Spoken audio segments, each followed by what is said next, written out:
Over 100 million people are currently displaced forcibly. There's 28 million people living in modern-day slavery, with another 22 million in forced marriages. Now, to put those numbers into context, at the height of the transatlantic slave trade, approximately 13 million Africans were taken to the Americas. Now, those numbers alone would think that there would be a robust international body looking to combat and condemn all of those actions, and yet the largest international body, the United Nations, continues to show its lack of relevancy even today. In fact, even the United Nations Secretary General has mentioned the same. How much executive power do you actually have in this room? Why does it make you angry? No power at all. The Secretary General of the United Nations has no power and there's no money. What we have is a voice, and that voice can be loud, and I have the obligation to make it be loud.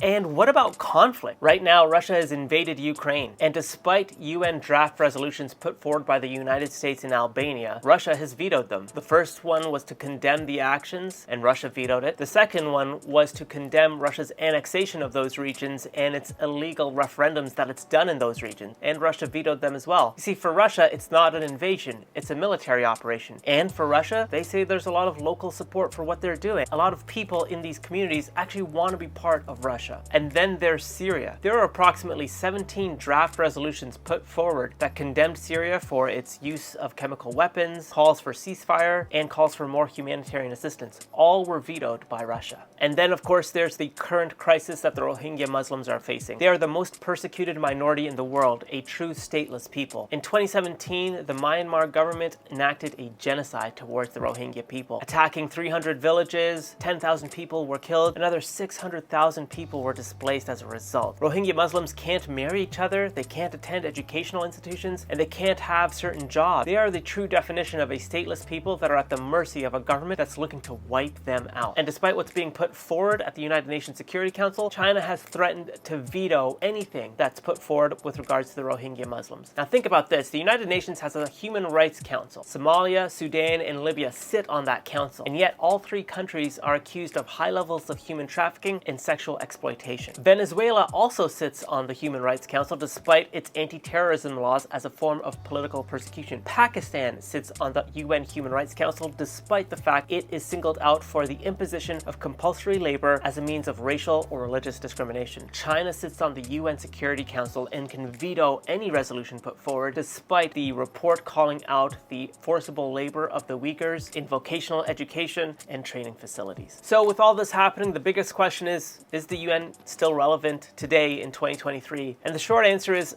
I don't think so. Here's what I do think is going to happen. I do think there's going to be a rise of both regionalism and nationalism. Regionalism. Many Arab states came together in October 2023 after the Hamas attacks in Israel to discuss options for moving forward. And one was the universal condemnation of the West. The West had condemned Russia for going into Ukraine, but Arab nations noticed that many Western leaders were less likely to condemn Israel for doing what they did in Gaza. So I do think that there's going to be regionalism throughout the world, especially in states that share similar ethnicities, similar cultures, similar ideas of morality and understanding. But as well, I do feel that there's going to be a new form of nationalism sweeping the entire world. When Donald Trump was elected in 2016, he ushered in this new form of nationalism called America First. Now, of course, Donald Trump isn't the first president to usher in nationalism, but don't think that other countries around the world aren't taking notice. In fact, here's a thought experiment. I do think in the West, there's more and more political parties on both sides of the aisle that emphasize nationalism than ever before. Donald Trump encouraged more domestic forms of oil and gas, and I wouldn't be surprised if the Democrats are also doing that and will continue to do that. Now, that idea of America First is probably trickling out to other G7 and G20 leaders when they start thinking about what is in it for them. There clearly is this lack of engagement at the international community level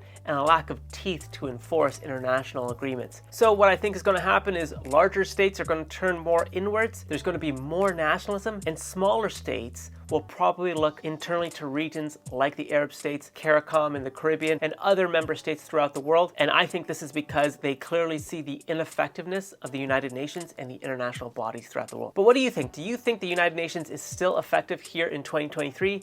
Drop a like, leave me a comment, let me know what you think in the comment section below. Thank you, and I'll catch you in the next one.